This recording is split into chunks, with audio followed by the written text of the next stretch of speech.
Assalamualaikum warahmatullahi wabarakatuh. Baik, salam sejahtera bagi kita semua. Dalam video kali ini saya akan menjelaskan tentang pembelajaran menulis puisi. Nah, dalam menulis puisi itu sendiri, kalau di dalam pembelajaran SMA, ini berada di kelas 10 semester 1. Nah, tujuan pembelajaran dari menulis puisi itu sendiri yaitu satu, mengidentifikasi langkah-langkah menyusun teks puisi. Yang kedua, menyusun teks puisi berdasarkan pengalaman atau pengamatan secara kreatif. Langkah-langkah dalam menyusun puisi yaitu satu, pengalaman atau pengamatan. Nah, dalam pengalaman atau pengamatan ini pastinya sangat berpengaruh kita dalam menyusun puisi.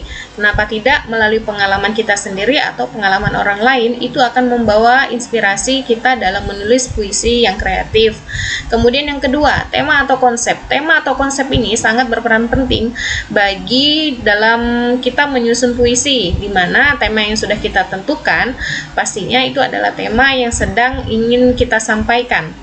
Kemudian yang ketiga, struktur dan pengaturan. Dalam struktur dan pengaturan ini, puisi juga mempunyai aturan-aturan di dalamnya, supaya ketika struktur itu mempunyai fondasi yang kuat untuk dalam penulisannya, maka dia akan berjalan sendiri dengan lancar. Kemudian yang keempat, pemilihan kata-kata. Diksi di sini mempunyai peranan sangat penting ketika puisi itu dibuat, maka akan sangat berpengaruh dalam tema dan suasananya. Kemudian yang kelima, gaya dan teknik. Seni dalam puisi itu sendiri dinamakan tipografi, itu juga mempunyai keunikan dan keindahan yang sangat kuat di dalam puisi. Maka diharapkan kita pandai-pandai dalam bermain kata atau memilih diksi. Kemudian yang keenam yaitu penyempurnaan dan revisi. Menyempurnakan dan merevisi teks puisi secara kreatif untuk menjadikannya lebih kuat serta sesuai dengan visi awal. Maka jangan ragu untuk membuang kata-kata atau memangkas kata-kata ketika kita menemukan itu harus kita buang dan kita tambahkan dengan kata-kata yang lain. Berikutnya, dari puisi ini sendiri, setelah langkah-langkah kita punya teknik kreatif dalam menyusun puisi. Nah, teknik kreatif dalam menyusun puisi di sini maksudnya adalah majas. Jadi majas itu sangat banyak ragam. Untuk kali ini saya akan menyampaikan yang kaitannya biasanya lebih sering digunakan dalam puisi, yaitu metafora, personifikasi, simbolisme, dan hiperbola. Di mana di sini personifikasi menyajikan objek atau makhluk hidup dengan karakteristik manusia untuk menciptakan daya tarik. Jadi seolah-olah benda mati diibaratkan seperti manusia. Nah, misalnya pohon nyur melambai-lambai. Nah, melambai-lambai di sana adalah biasa itu kan dilakukan oleh manusia. Ini diibaratkan daun kelapa itu atau daun nyur itu bisa melambai seperti manusia. Kemudian hiperbola, ungkapan yang berlebih-lebihan di sini, majas yang digunakan, misalnya wajahmu bak rembulan. Nah, rembulan itu diibaratkan seperti wajah wanita yang sangat cantik. Di mana majas yang berikutnya adalah simbolisme dan metafora. Nah, untuk simbolisme dan metafora ini dia sama-sama mewakili, ada satu kata mewakili ungkapan yang akan disampaikan. Contoh, pita hitam. Pita hitam itu kalau di dalam puisi, bahasa puisi itu adalah menggambarkan kedukaan. Sedangkan makna sebenarnya kan pita hitam itu adalah suatu benda yang biasa digunakan juga oleh manusia. Berikutnya, tips mengasah kemampuan menyusun puisi, di mana satu, ada ruang kreativitas. Silakan mencari tempat yang tenang dan inspiratif senyaman kita untuk menulis puisi tanpa ada gangguan oleh orang lain. Kemudian yang kedua, ekspresikan emosi. Jadilah jujur dalam mengekspresikan perasaan dan emosi melalui puisi Anda.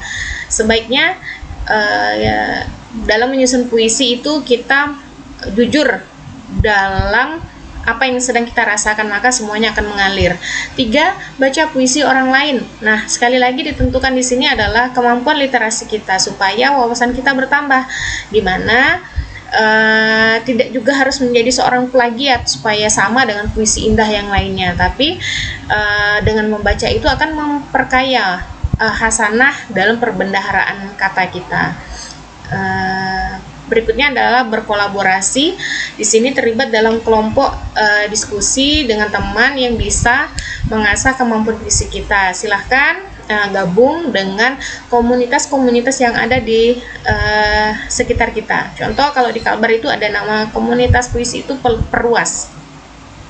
Nah, di sana berkumpul penyair-penyair Kalbar. Kemudian bisa membuat komunitas di lingkungan sekolah atau perkantoran yang bisa mengasah kemampuan puisi kita. Berikutnya, manfaat dalam menyusun teks puisi itu sendiri.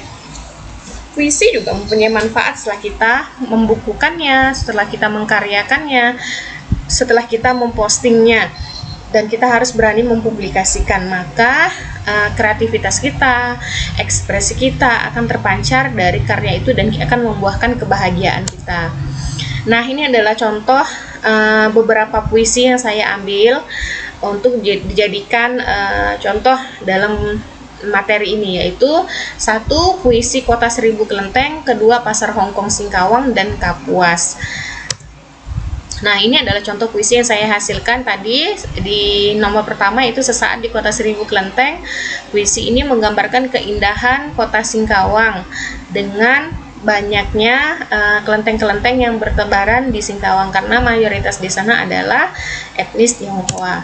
Kemudian puisi kedua Pasar Hongkong Singkawang, betapa malam, siang, pagi, sampai kapanpun Pasar Hongkong ini selalu menjadi sesuatu tempat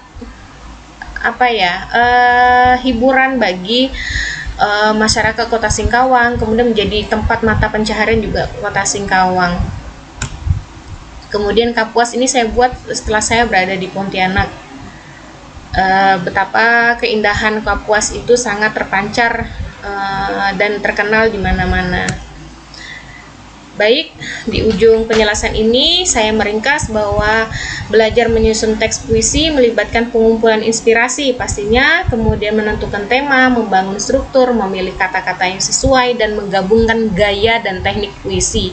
Manfaatnya termasuk meningkatkan kreativitas, ekspresi diri, dan kebahagiaan. Mari jelajahi dunia puisi bersama-sama. Terima kasih. Assalamualaikum warahmatullahi wabarakatuh.